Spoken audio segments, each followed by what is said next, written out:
શેરી ગલીઓમાં ક્રિકેટ રમતા બાળકો માટે ક્રિકેટ મનોરંજનનું સાધન હોય છે. જો કે શેરી ગલીમાં એક પણ સારો ક્રિકેટર છુપાયેલો હોય છે. આ બાબતનો ખ્યાલ ત્યારે જ આવે જ્યારે તેને યોગ્ય પ્લેટફોર્મ મળે.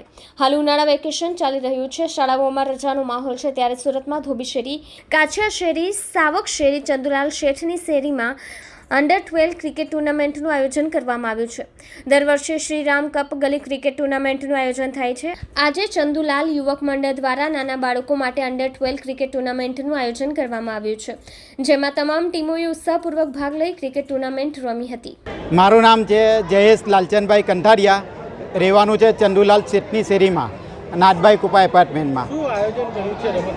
આયોજનમાં એવું છે કે હું દર વર્ષ રમાડું છું શ્રીરામ કપ તરીકે, ઓપન તરીકે, કે કોઈ ઉંમર જોવામાં નહીં આવે. પણ દર વર્ષે હું ઉંમર જોઈને રમાડતો નથી, પણ આ વર્ષે મને એવું લાગ્યું કે મારી શેરીના નાના નાના બાળક લોકો રહી જાય છે, તો હું એ વિચાર્યું કે અંડર-12 ક્રિકેટ ચાલુ કરું.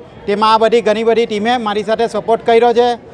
ધોબી શેરી છે, કાછિયા શેરી છે, સાવક શેરી છે, ચંદુલાલ શેઠની શેરી છે, બોરડી શેરી, વાયડા શેરી, ખારી શેરી અને 10 કોલી, આ તમામ શેરીને ઊભી શેરી, આ બધી શેરીઓ લોકોનો મારી સાથે સપોર્ટ છે.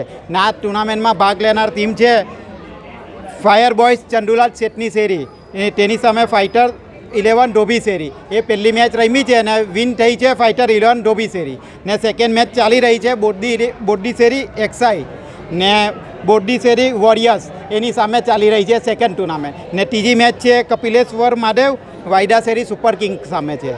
આ ટુર્નામેન્ટનું આ હિસાબનું આયોજન છે. ને પછી આ ટુર્નામેન્ટ પછી હજુ મોટું આયોજન છે, મોટા લોકોનું, વડીલ લોકોનું છે શ્રીરામ કપ તરીકે. જય હિન્દ, જય ભારત, જય શ્રીરામ.